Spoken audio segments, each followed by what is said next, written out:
الله الرحمن الرحيم واتل عليهم نبأ ابني آدم بالحق إذ قربا قربانا فتقبل من أحدهما ولم يتقبل من الآخر قال لأقتلنك قال إنما يتقبل الله من المتقين۔ ترجمہ: اے پیغمبر، ان کے سامنے آدم کے دو بیٹوں کا واقعہ ٹھیک ٹھیک پڑھ کر سناؤ۔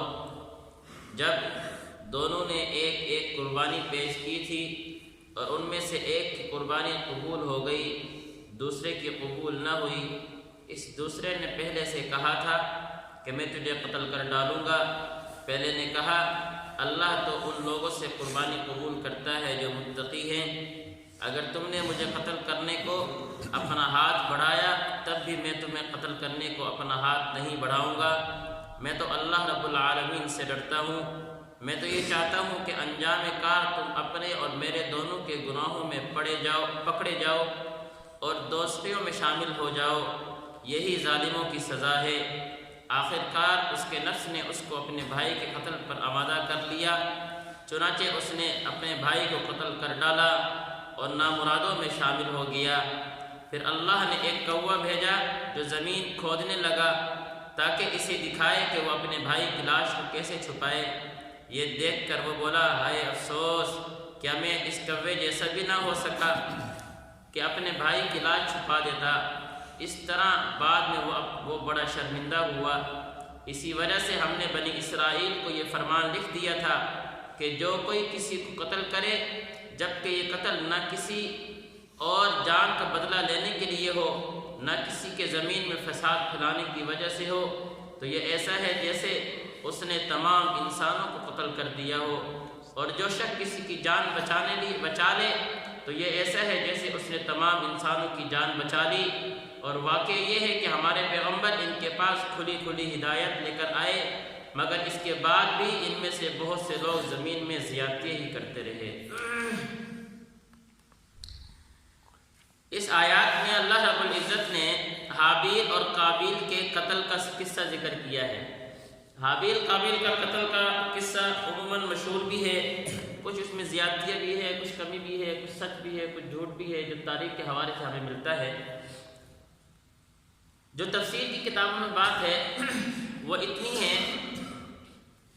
کہ اللہ رب العزت نے آدم علیہ السلام کو دو بیٹے دیے تھے، حابیل اور قابیل، اور اس ٹائم پیدائش کی ترتیب یہ ہوا کرتی تھی کہ جڑواں بچے پیدا ہوتے تھے، ایک بچہ ایک بچی، یہ نظام چلا کرتا تھا۔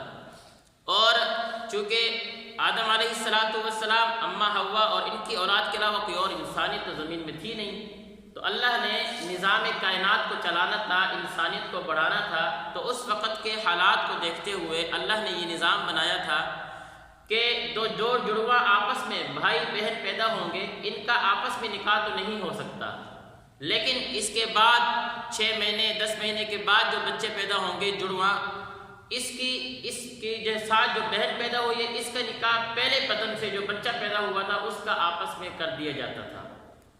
حابیل، اس کے ساتھ ایک بہن پیدا ہوئی تھی تو ان کا آپس میں نکاح تو آدم علیہ السلام کی شریعت میں ٹھیک نہیں تھا، لیکن قابیل کے ساتھ جو بہن پیدا ہوئی حابیل کا نکاح اس بہن سے ٹھیک تھا۔ یہ اس وقت کے نظام کائنات کو چلانے کے لیے اللہ نے یہ حکم دیا تھا کہ دونوں جو آپس میں جڑواں پیدا ہوں یہ تو بھائی بہن شمار ہوں گے، لیکن اس کے بعد جو بعد میں جو جڑواں پیدا ہوں گے یہ آپس میں بہن ہوں گے، لیکن جو پہلے پیدا ہوئے ہیں وہ اور یہ آپس میں بہن بھائی نہیں ہوں گے، ان کا آپس میں نکاح ہو سکتا ہے۔ یہ اللہ نظام کائنات چلانا تھا، اس وقت کے موقع کو دیکھتے ہوئے یہ فیصلہ کیا گیا۔ اب جو حابیل کے ساتھ لڑکی پیدا ہوئی تھی وہ بدصورت تھی شکل و لحاظ سے، جو قابیل کے ساتھ پیدا ہوئی وہ خوبصورت تھی۔ اللہ رب العزت نے جو حکم دیا تھا فیصلہ تو اس کے مطابق ہونا تھا۔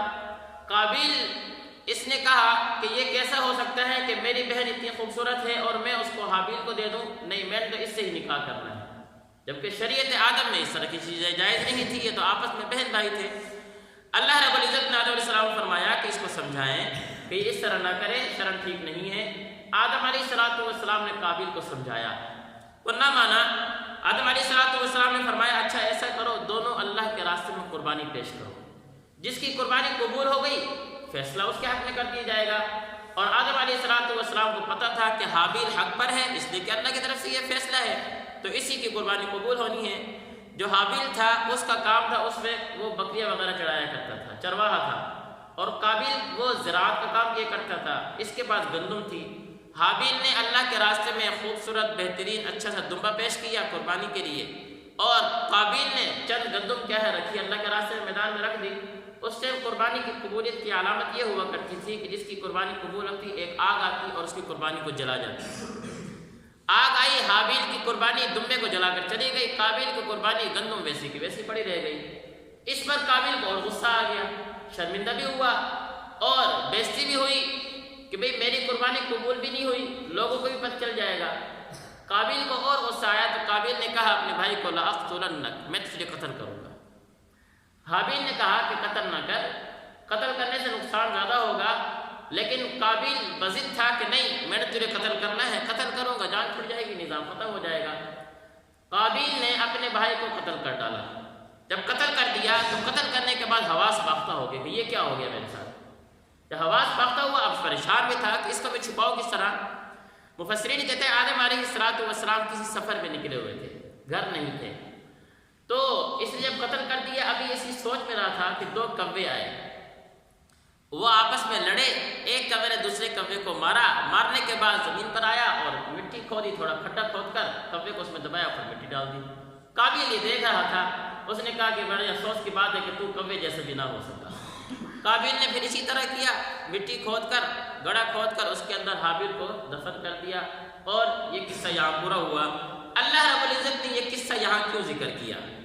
مفسرین کہتے ہیں کہ بنی اسرائیل کا پیچھے قصہ چلا آ رہا تھا، اللہ نے ان کو سمجھایا کہ تم اپنے آپ کو انبیاء کی اولاد کہتے ہیں، تم انبیاء کو کہتے تھے کہ ہم تو بنی اسرائیل ہیں، ہمارے اندر سے انبیاء آئے تو ہم تو انبیاء کی اولاد ہیں، تم اپنے آپ کو انبیاء کی اولاد کہتے ہو۔ انبیاء کی اولاد بھی اگر زمین میں فساد پھیلائے تو اللہ رب العزت تو اس کو بھی کیا ہے نہیں چھوڑتے۔ جس طرح اللہ نے آدم علیہ السلام کے دو بیٹے کہ قابیل نے فساد پھیلایا زمین میں، اللہ رب العزت نے بالآخر کیا ہے وہ حواس باختہ ہو گیا، پاگل ہو گیا، تو اور اسی پاگل پنے میں مر گیا۔ تو یہ کوئی بات نہیں کہ ہم انبیاء کی اولاد ہیں تو ہماری کیا ہے جان بخشی ہو جائے گی، ہم زمین میں جو کچھ مرضی کرتے رہے، اللہ کے احکامات کو توڑتے رہے، ہم سے کوئی پوچھنے والا نہیں ہے۔ اس طرح کی بات نہیں ہے۔ جو کچھ بھی اللہ رب العزت کی اس زمین میں فساد پھیلاتا ہے اللہ رب العزت کو پکڑ ضرور کرتے ہیں۔ یہ اللہ نے ہمیں سبق یہاں پر سکھایا ہے کہ زمین میں فساد پھیلانے والا کبھی بھی بچ نہیں سکتا۔ دوبارہ ترجمہ دیکھیں گے بات سمجھ آئے گی۔ وَاتْلُ عَلَيْهِمْ نَبَأَ ابْنَيْ آدَمَ بِالْحَقِّ، اے پیغمبر ان کے سامنے آدم کے دو بیٹوں کا واقعہ ٹھیک ٹھیک پڑھ کر سناؤ۔ اذ قربا قربانا فتقبل من احدهما ولم يتقبل من الاخر، جب دونوں نے ایک ایک قربانی پیش کی تھی اور ان میں سے ایک کی قربانی قبول ہو گئی دوسرے کی قبول نہ ہوئی۔ قال لأقتلنک، تو قابیل نے کہا تو حابیل کو کہ میں تجھے ضرور قتل کروں گا۔ حابیل نے کہا انما يتقبل اللہ من المتقین، کہ اللہ رب العزت تو متقی لوگوں کی قربانی قبول کرتے ہیں۔ یہ بڑی عجیب بات ہے کہ اللہ رب العزت تو متقی لوگوں کی قربانی کرتے ہیں، قبول کرتے ہیں۔ مفسرین کہتے ہیں کہ حضرات صحابہ اسی بات پر ڈرتے رہتے تھے کہ پتہ نہیں ہمارا عمل قبول ہے بھی یا نہیں۔ کیوں بھائی؟ اس لیے کہ اللہ تو متقی کا عمل قبول کرتے ہیں، ہم پتہ نہیں متقی ہیں بھی یا نہیں۔ صحابہ ڈرا کرتے تھے ہر وقت، اور اسی میں ہی کیا ہے وہ ایک صحابی کے بارے میں آتا ہے کہ وہ آخر وقت پہ رونے لگے، حضرت عامر رضی اللہ تعالیٰ غالباً رونے لگے، تو قریب میں جو صحابی بیٹھے ہوئے تھے کہنے لگے کہ آپ کیوں رو رہے ہیں، آپ کی ساری زندگی اعمال صالحہ میں گزری ہے۔ تو کہنے لگے کہ میرے کان میں یہ آیت گزر ہوئی انما يتقبل اللہ من المتقین، کہ اللہ تو متقی کا عمل قبول کرتے ہیں، ہمارا عمل تو پتہ نہیں قبول ہوا ہے نہیں ہوا۔ عبداللہ بن مسعود فرماتے ہیں رضی اللہ تعالیٰ عنہ کہ مجھے اس سے زیادہ خوشی کسی اور بات پر نہیں ہوتی کہ اللہ رب العزت میرا عمل اپنی بارگاہ میں قبول کر لے، اللہ میرا عمل اپنی بارگاہ میں قبول کر لے، اس پر مجھے زیادہ خوشی ہوتی ہے بنسبت اس کے کہ ساری کائنات کے خزانے کیا ہے لوگ میرے ہاتھ پر سونا بنا کر رکھ دیں، اس بات میں مجھے اتنی خوشی نہیں ہونی۔ کہ متقی تقوی بہت بڑی چیز ہے کہ جب آدمی تقوی اختیار کر لیتا ہے اللہ اس کے عمل میں نورانیت ڈال دیتے ہیں، اللہ اس کو سنت کے مطابق عمل کرنے کی توفیق دے دیتے ہیں۔ انما يتقبل اللہ من المتقین۔ اور عجیب بات بتائی، قال لأقتلنک، مفسرین کہتے ہیں یہ حسد ہے، لأقتلنک کہ قابیل کو حابیل سے حسد ہوا، حسد کا انجام دیکھیے، حسد کا انجام انسان کو تباہی کی طرف لے جاتا ہے۔ حسد کیا کہ انسان، اللہ نے کسی کو کوئی نعمت دی ہے، انسان حسد کرتا ہے کہ یہ نعمت اس کے پاس کیوں ہے، اس کے پاس یہ نعمت ختم ہو جائے، یہ حسد ہے۔ کیا حابیل کی جو قسمت پہ جو لڑکی آئی تھی، قابیل کو اس سے حسد ہو رہا تھا، اس حسد کا انجام کیا ہوا کہ آخر کار اپنے آپ کو جہنم کا ٹھکانہ بنا۔ یہ قال لأقتلنک کہ انسان کیا ہے، اپنے آپ کو حسد سے بچا کر رکھے۔